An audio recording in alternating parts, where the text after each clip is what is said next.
Good afternoon, Marco. Right now, it's 21 degrees Celsius. Tonight, expect a low of 10 degrees. Punta kami ng park. Punta kami ng park Monday.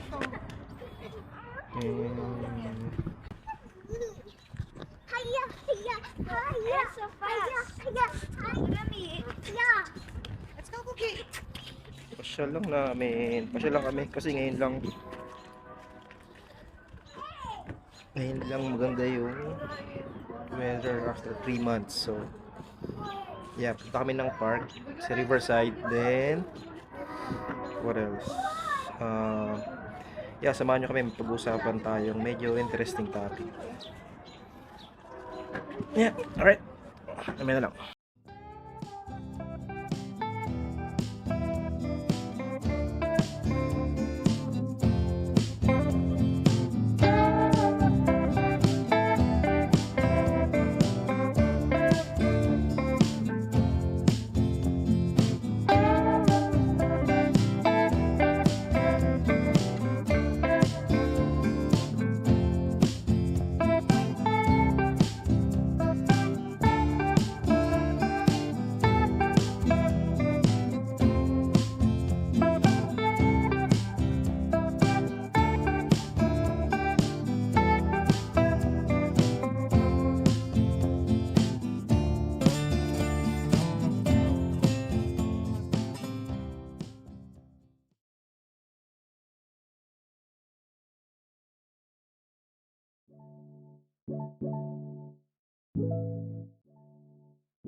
Ayun, good afternoon mga boss.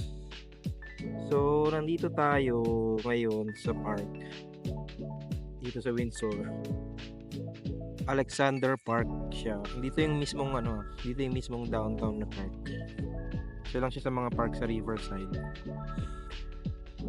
Pupasyal lang kami today kasi gusto namin ipasyal din yung mga bata kasi after 3 months now lang nagkaroon ng maganda-gandang weather. Gano'n ba kaganda?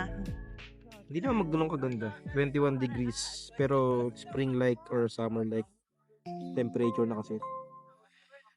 Last year, dito sa Toronto, kapal pa ng snow eh.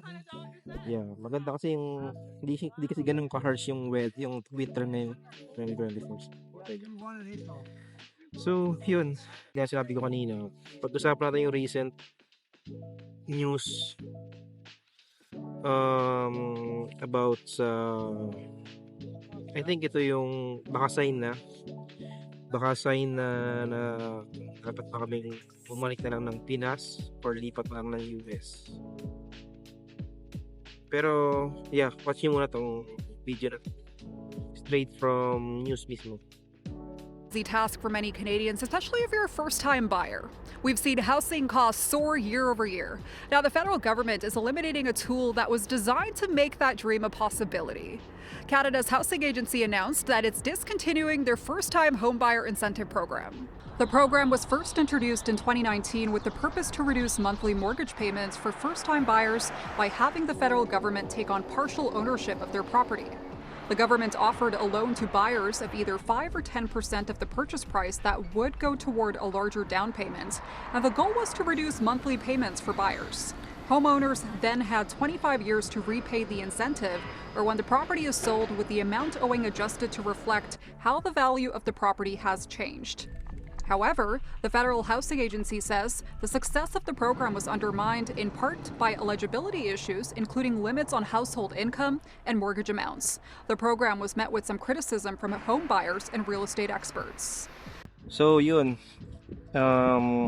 Base nga sa news is i-discontinue na yung first-time home buyer program ni government.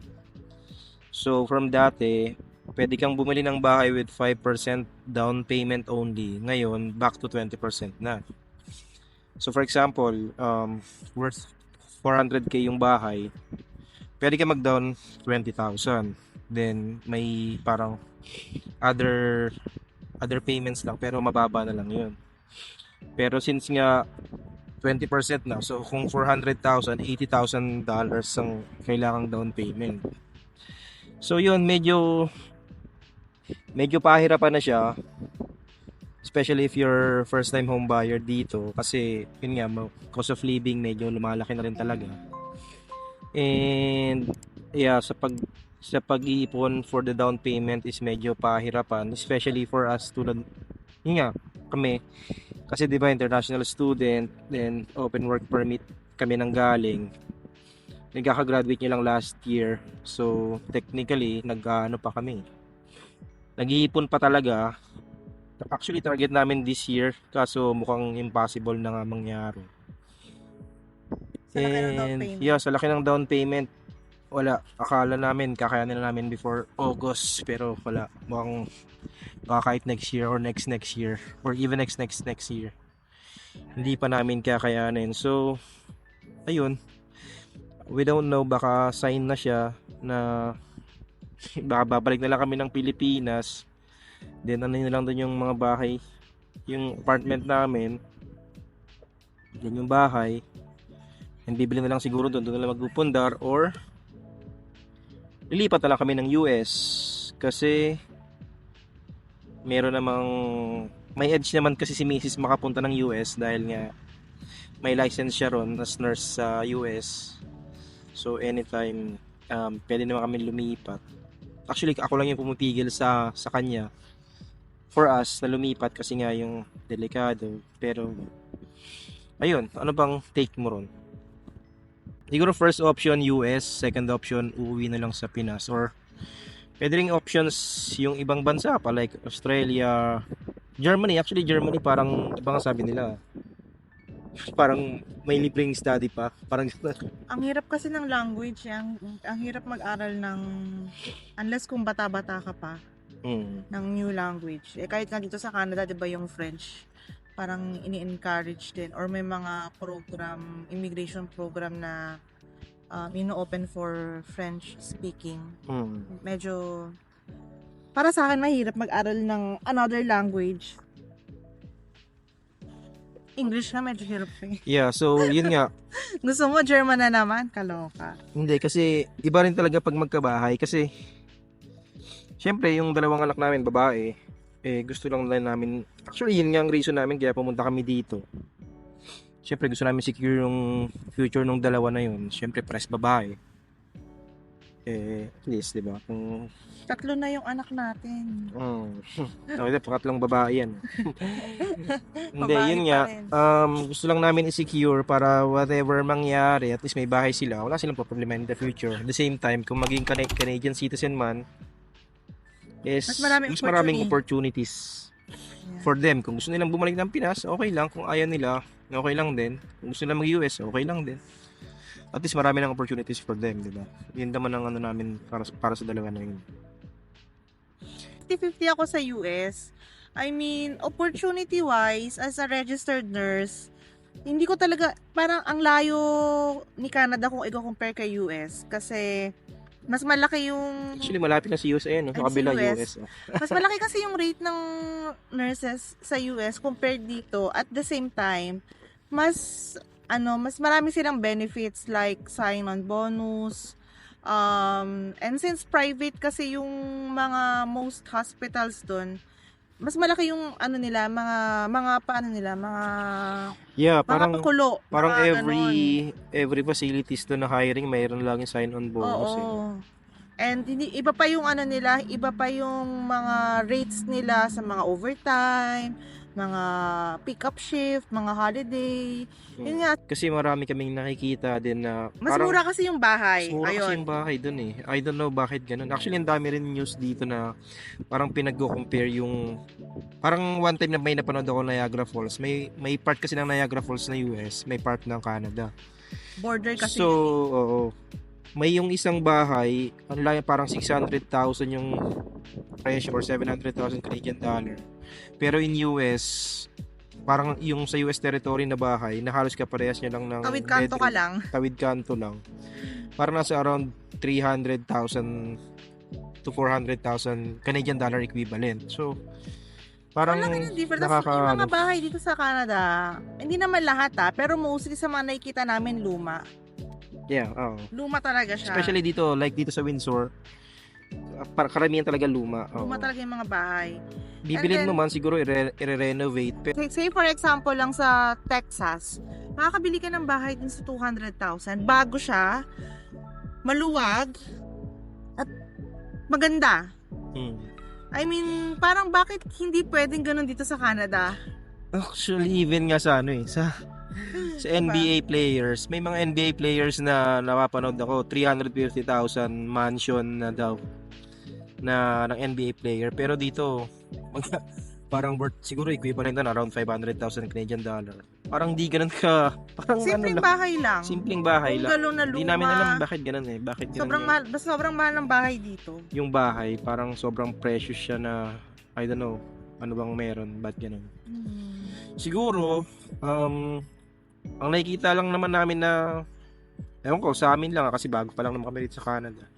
Parang isang advantage ng Canada is safer siya compare sa US. Yes.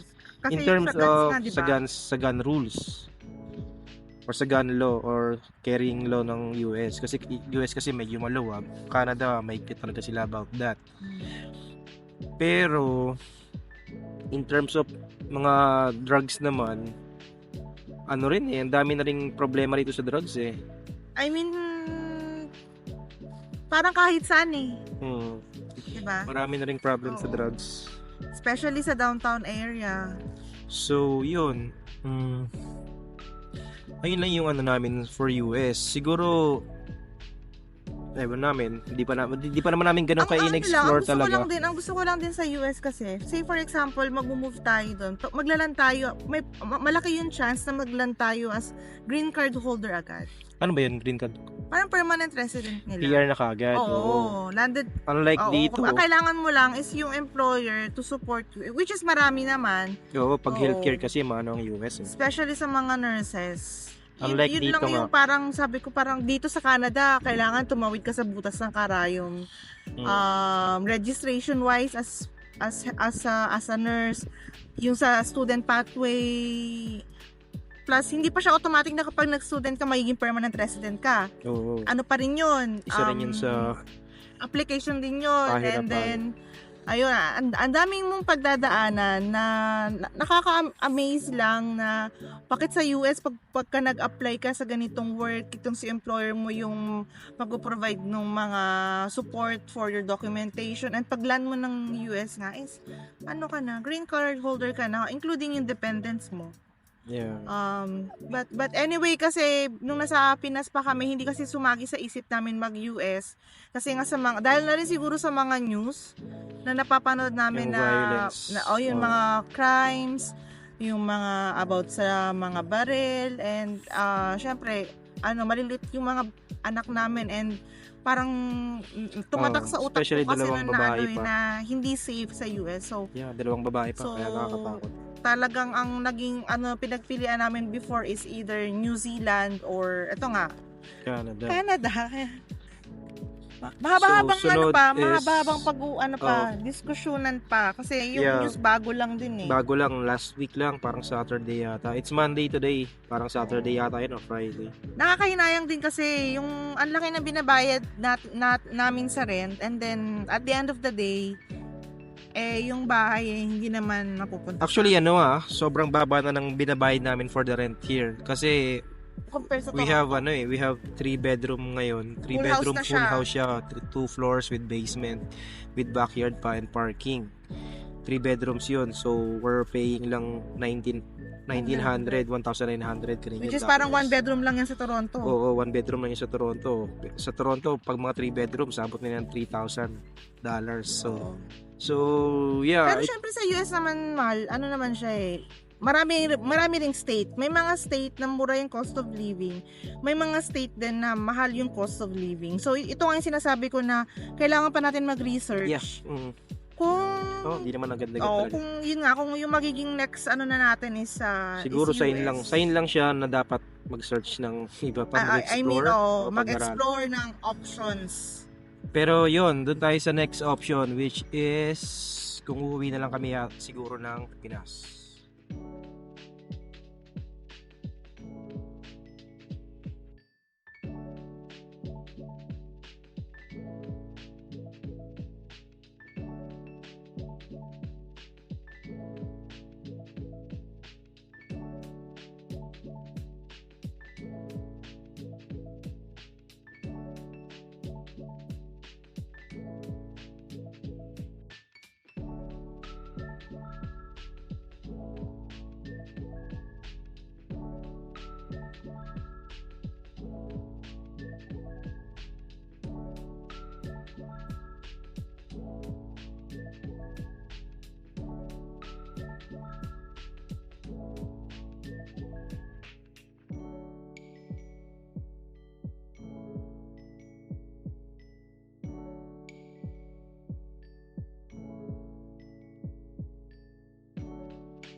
Ayun. So, lumipat lang kami ng pwesto. Sa playground. Malapit sa playground kasi baka naghahanap na yung maliit. Yung pa naman, pag hindi nakita kami. Anyway, ayun. So, back to our topic na. So, second option is babalik na lang kami sa Pinas. Which is okay lang naman. Especially for me. For me kasi tingin ko, hindi man siguro ako makabalik sa dati kong work. I think madali naman ako makakahanap. Although, pwede ko naman kausapin din yung dati kong boss dun sa Ayala. Pero, yeah, hindi ko naman, wala magiging problema on my part. Siguro siya lang.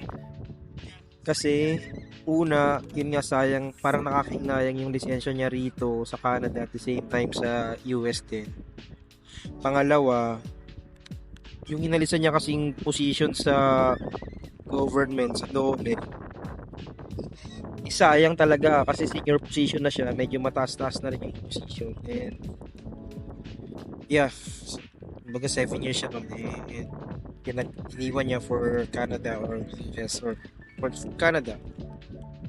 And yun nga, parang medyo alanganin kung babalik.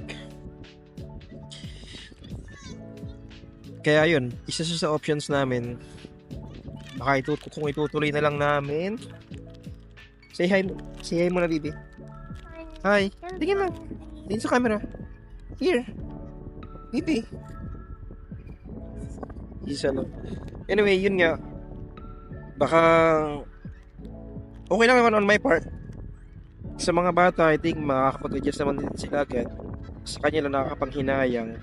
Kasi, yung sayang.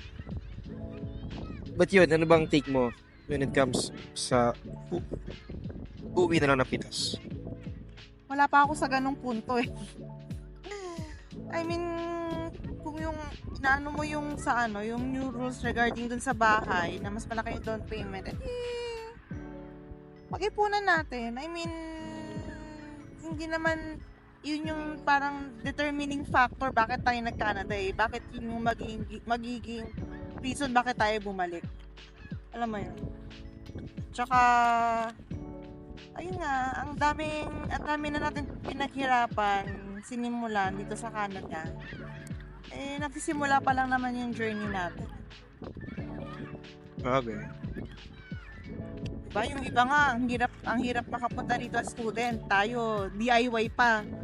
Tapos first time application. Then family of 4. Alam mo yun?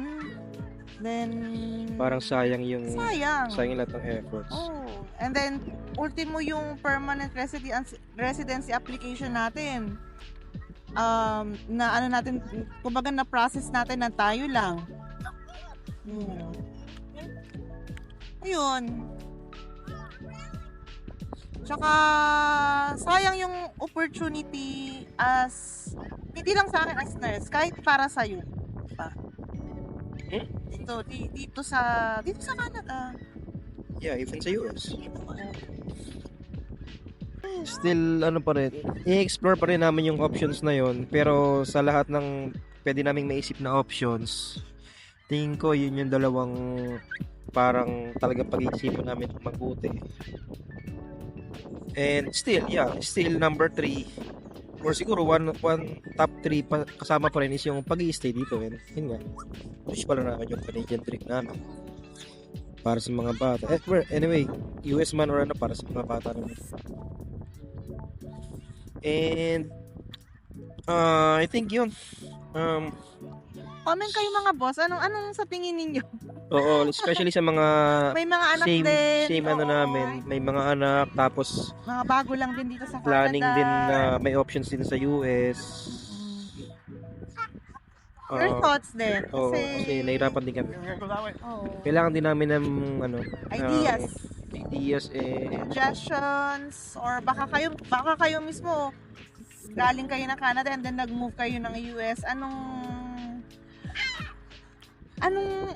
ninyo thoughts? yeah, nung may bahay, move siya. So, although 2 years pa lang naman kami rito, pero wala, kasi namin talaga magkabahay. Hanggang goal namin yan. Anyway, ayun, siguro hanggang dito na lang mga boss. And susunod na pasyal natin, doon tayo sa sa downtown na Riverside. Doon mas malaking bike trail and walking trail. Actually, yun yung namin eh. Yun yung parang nandaya sa amin. Hindi naman sa nandaya. Ayun yung nakita namin na talagang nagustuhan namin tong Windsor. Kasi yun nga, one day na pumunta lang kami rito para pumasyal. Uwian lang siya. Umalis kami ng madaling araw from Toronto. Bumalik lang kami ng hapon. Sobrang nagandang kami rito doon nga sa downtown na Windsor, sa bike trail na yun. And ayun, mula noon talagang pinush na namin. And yun, siguro next time or maybe next week or this weekend siguro punta kami ron. Isama namin kayo and tingin tayo kung anong maganda-gandang topic din na pwedeng pag-usapan. And yun, I guess hanggang doon na lang muna for this video. And shout out pala kay boss kay boss Wency and Dory. From Brampton. Boss Wency and Dory from Brampton.